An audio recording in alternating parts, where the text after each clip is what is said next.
इसका वीडियो क्या live broadcast कर सकेगा चंद्रयान-3? क्या उस इक्विपमेंट और उस टेक्नोलॉजी से लैस है चंद्रयान-3?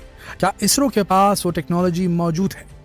ठीक वैसी टेक्नोलॉजी जो आज से 54 साल पहले नासा ने अपने अपोलो मिशन में लगाई थी, जब पहली बार एक एस्ट्रोनॉट ने चांद की सरफेस पर कदम रखा था।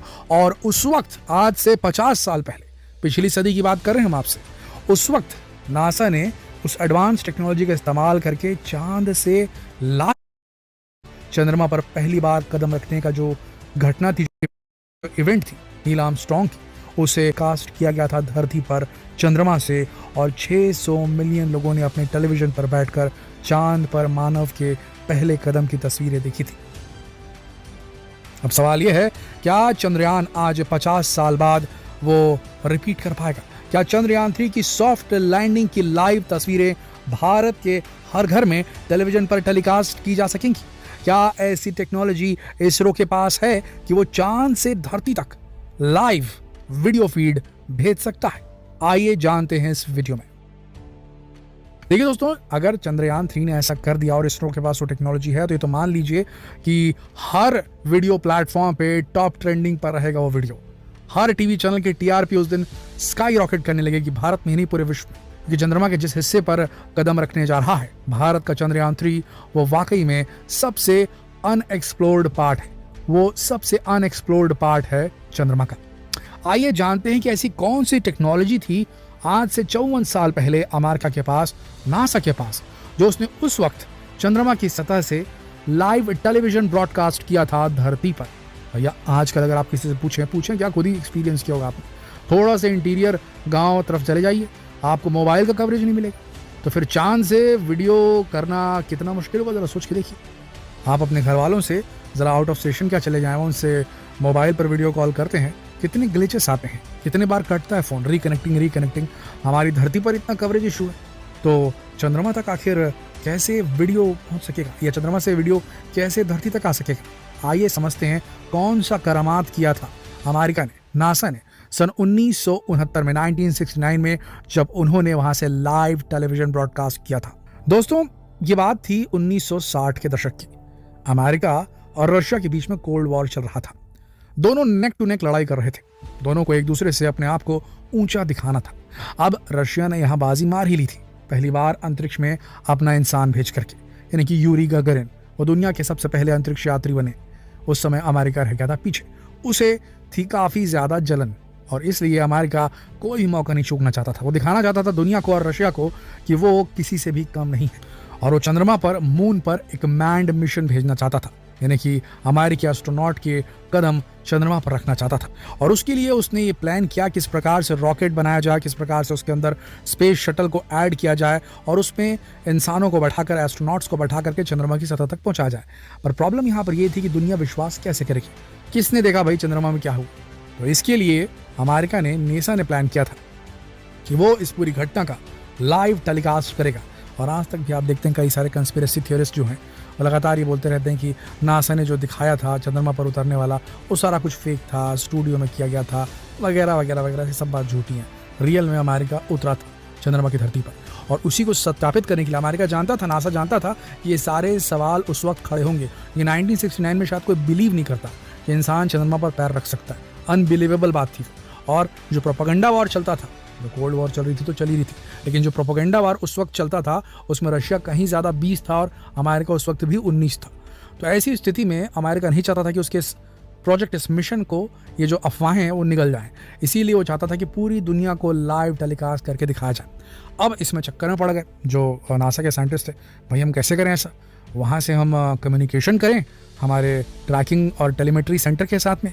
ट्रैकिंग और टेलीमेट्री सेंटर वो होता है जो किसी भी रॉकेट, शटल, सैटेलाइट को ट्रैक करता है, उसके पोजीशन को ज्ञात करता है। धरती पर होता है वो स्टेशन, तो उसमें जो सिग्नल रहते हैं, जो सैटेलाइट हो गया, स्पेस शटल हो गया, रॉकेट हो गया, सिग्नल छोड़ता है, वो सिग्नल रिसीव करते हैं एक पर्टिकुलर बैंडविड्थ में, जो धरती पर अर्थ बाउंड जो स्टेशन होते हैं। भारत में ये काम जो है इसरो के लिए इस ट्रैक करता है, ISTRAC, बेंगलुरु में स्थित है, टेलीमेट्री एंड ट्रैकिंग जो वहाँ स्टेशन है इसरो का। तो ये काम अब नासा को करना था भैया, कि वो टेलीमेट्री भी करना है, कमांड भी भेजना है कि हाँ मुड़ो, वहाँ उतरो, ये जगह चेक करो। तो कमांड भी भेजना है, टेलीमेट्री भी करनी है, ट्रैकिंग भी करनी है। अब इसमें हम वीडियो और वॉइस को कैसे इंक्लूड करें? उस वक्त तो बैंडविड्थ और कमज़ोर थी। हमारे यहाँ तो बैंडविड्थ अभी बहुत स्ट्रांग हो चुकी है। हम इंटरनेट की एज में थे, उस वक्त इंटरनेट था नहीं। तो 1969 में उस वक्त में जो सबसे बड़ा इलेक्ट्रॉनिक जो आविष्कारक एक स्टार्टअप था, उसका नाम था वेस्टिंग हाउस। उसे कॉन्टैक्ट किया नासा ने, और नासा ने कहा काम कीजिए, आप ऐसा कैमरा बनाइए जो 7 वाट की एनर्जी पर चल सके, क्योंकि हम चंद्रमा की बात कर रहे हैं, वहाँ ज़्यादा बिजली नहीं रहेगी। तो उसके लिए स्पेशली नई टेक्नोलॉजी डेवलप की गई। ऐसा कैमरा डेवलप किया गया जो लो लाइट कंडीशंस में काम कर सके और कम बिट रेट। अब देखिए बिट रेट तो आज हम बोलते हैं, उस वक्त क्या होता था, जो स्क्रीन पे आपने अगर पुराने ज़माने की ब्लैक एंड व्हाइट टेलीविजन देखी होंगी तो आपको समझ में आएगा, उसमें स्कैन लाइन्स होती थी, एक एक लाइन ऐसे बनती थी और उससे पूरी एक इमेज का आभास होता था। तो लाइन्स बनती थी कि एक इमेज था, उसका आभास होता था। तो उस वक्त 525 स्कैन लाइन्स का जो है 30 फ्रेम्स पर सेकेंड का जो है कैमरा आया करता था। 30 फ्रेम्स 24 फ्रेम्स का आता था उस वक्त कैमरा पर सेकेंड, ये जो होता था। तो अब उन्होंने सबसे पहले क्या किया, जो 525 स्कैन लाइन्स थी उसको कम किया, 325 स्कैन लाइन्स कर दिया पर सेकेंड। और जो फ्रेम रेट था, एक सेकंड में कितनी फ्रेम नजर आएगी, चलती हुई चलचित्र बोलते हैं ना उसे, अलग अलग फ्रेम रहती है, उसमें अलग अलग चलचित्र दिखता है। तो वो 10 फ्रेम कर दिया उन्होंने, वेस्टिंग हाउस कंपनी ने। उसके बाद उसने क्या किया, जो बैंडविड्थ था उसे बहुत नैरो करके क्या किया, एक ही बैंडविड्थ बनाया, नया बैंडविड्थ टेक्नोलॉजी डेवलप किया गया। उसका नाम रखा गया यूनिफाइड एस बैंड। अब इस यूनिफाइड एस बैंड में टेलीमेट्री के लिए सिग्नल्स भी थे, कमांड सेंटर के लिए जो सिग्नल थे वो भी थे, वॉइस जो था कैमरे सारे थे वो भी था, और टेलीविजन डेटा भी था।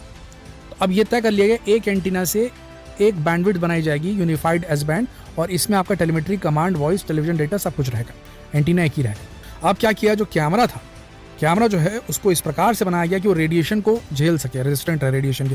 कॉस्मिक रेडिएशन बहुत होता है मून पर, क्योंकि वहाँ एटमॉस्फेयर नहीं है, और वहाँ तापमान का उतार चढ़ाव तो बहुत ज़बरदस्त होता है। वहाँ पर रात होती है, जहाँ पर यहाँ सूरज की रोशनी जब नहीं पड़ती तो -157 जो है सेल्सियस पहुँच जाता है टेम्परेचर, और जब धूप लगती है तो 127 डिग्री सेल्सियस हो जाता है वहाँ टेम्परेचर। तो उसको झेलना भी था उस कैमरे को। तो अब क्या किया गया, कैमरा उस तरीके से बना लिया गया। अब कैमरे को क्या किया गया, लूनर मॉड्यूल, यानी कि वो लूनर मॉड्यूल जिसमें अंतरिक्ष यात्री बैठ करके नीचे उतरते लूनर सरफेस पर, उसमें लगा दिया गया इस कैमरे को, और उसे अटैच कर दिया गया इलेक्ट्रिकल केबल से। अब वहाँ पर वो जो शटल था उनका उतरा, लूनर मॉड्यूल, और कैमरा ऑन हुआ। अब दिक्कत ये थी कि इस सिग्नल को कैसे धरती तक भेजा जाता। उसके लिए क्या सिस्टम इन्होंने सेटअप किया था, लूनर मॉड्यूल में लगा था कैमरा, कैमरा कनेक्टेड था इलेक्ट्रिक जो है क्या बोलना चाहिए केबल से, और एक एंटेना था जो कि लूनर मॉड्यूल में ही फिट था। वो एंटीना यूएस बैंड यानी कि यूनिफाइड एस बैंड के सिग्नल को भेजता था धरती पर। ऑस्ट्रेलिया में जो एक सेंटर था एस्टैब्लिश था नासा का, वहाँ पर भेजता था, और वहाँ से नासा जो था उस सिग्नल को, उस ब्रॉडकास्ट सिग्नल को पकड़ करके उसमें से इमेजेस को निकालता था, और उसके बाद वापस एक कम्युनिकेशन सैटेलाइट में भेजता था, और वो कम्युनिकेशन सैटेलाइट उसे जो नासा का कंट्रोल सेंटर, कमांड सेंटर है, वहाँ भेजती थी, और वहाँ से फिर इसे लाइव किया गया था, ब्रॉडकास्ट किया गया था, और 600 मिलियन लोगों ने पूरी धरती पर बैठ करके देखा था। तो कुछ इस प्रकार का सेटअप वहाँ पर किया गया था, और इस कैमरे से जो इन्फॉर्मेशन है और जो चीज़ें, जो घटनाएं उन्हें कैप्चर किया गया था। अब ये बात हम कर रहे हैं 1969 की दोस्तों, और अब आते हैं चंद्रयान 3 पे। चंद्रयान 3 पे डेफिनेटली कैमरे तो लगे होंगे, पर क्या ये कैमरे लाइव वीडियो भेज सकेंगे, और अगर भेज सकेंगे तो क्या उन्हें टेलीविजन पर लाइव उसी प्रकार से दिखाया जाएगा जिस प्रकार से अमेरिका ने दिखाया था अपने ऐतिहासिक उस पल को कैद करने के लिए। और हम सब ने बहुत अच्छी तरीके से चंद्रयान 3 की लॉन्चिंग को लाइव देखा था, पर क्या हम उसकी लैंडिंग को भी लाइव देख पाएंगे, इसके ऊपर बहुत बड़ा रहस्य है। ये तो इसरो की तरफ से पता चलेगा। चांसेस ये हैं कि उसकी लैंडिंग को शायद लाइव ना दिखाया जाए। जब लैंडिंग हो जाए तब उसकी तस्वीरों को बाद में जो है टेलीविजन पे दिखाते हुए उसके बारे में चर्चा की जाएगी, ऐसा हो सकता है। पर बेहतर होता अगर चंद्रयान 3 पे लाइव कैमरा लगा रहता है, हालांकि उसमें लगा ही होगा, तभी उसको देखते हुए जो साइंटिस्ट हैं उसको लैंड करवाएंगे। देखना ही होगा कि किस तरीके से हो पाएगा, मुश्किल काम लग रहा है, लेकिन ये कदम अगर उठा लेता चंद्रयान 3 तो ऐतिहासिक मोमेंट जो है सॉफ्ट लैंडिंग का चंद्रयान 3 का, 100% हमको श्योरिटी के इस बार कर ही लेगा चंद्रयान 3, तो उसका जो नज़ारा है यार वो पूरे भारतवासी देख पाते। क्या आप नहीं चाहते क्या ऐसा हो?